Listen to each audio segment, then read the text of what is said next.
On my calendar, it says today is Acadian Remembrance Day. I'm not sure what that is.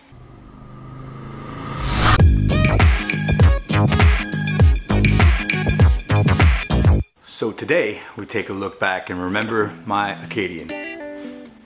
Even though it's like a really sad sight right now because it's sitting there half whatever. I had big plans for it, big ideas, and I got sidetracked, started doing other things.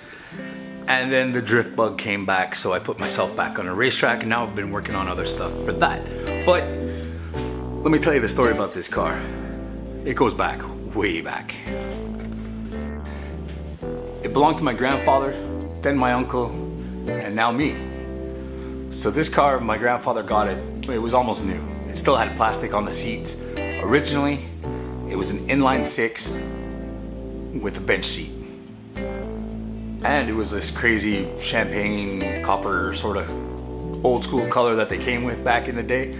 Here's a picture of it from way back when my grandparents had it. My uncle ended up getting the Acadian from my grandparents, and he was 16, so guess what he did?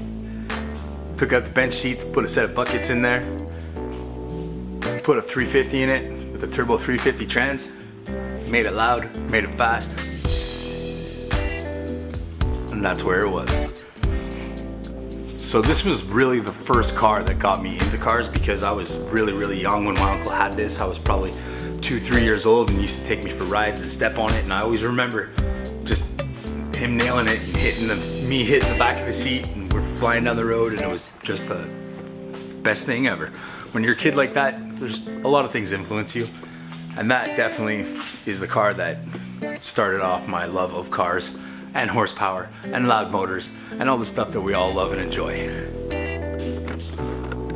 So after my uncle had it for almost 30 years, he one day offered to sell it to me. And I always knew that I was gonna get a muscle car at some point, and I was gonna wait till I was 35. This year, I turned 35. So I kind of went ahead of myself. It was 4 years ago I bought this car, I believe. But the price that he offered it for, I just couldn't refuse it. By the time I got this car, I'd built a house, a garage, and that was just about getting paid off. But I had sold all my drift cars and everything else. So this was really the only car that I had for ripping around, for having fun with. And it just doesn't do justice to my style of driving, if I could say it like that. Because, I mean, given that it wasn't fast. It's 30 years ago it was fast, but now it's like a 15-second car. And I'm used to underpowered cars, so that's fine. But the big issue with it is that it's super sloppy in corners and on like road course style things. And that's what I do. I'm a drifter and I like road racing, and that car just won't handle it. So that's when I decided to rip it all apart, do an engine swap and suspension swap. Also, the steering on this thing was like a tractor, so it was like 2.5 turns lock to lock, which made it impossible to react in time when the car started sliding out. It got the old work over, put an IFS independent front suspension on the front of it, changed it to rack steering as opposed to the old box style. I had an LS motor for it, was bolting that to an automatic transmission, but things changed and the LS ended up in my drift car. So the Acadian now is sitting there with not my motor in it, turbo 350 trans, but I'm gonna change all that really soon. I really don't know how soon I'm gonna start working on this thing again.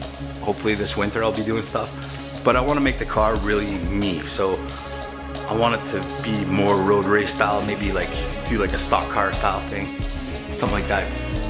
It should be cool. You guys are gonna have to keep checking in to find out.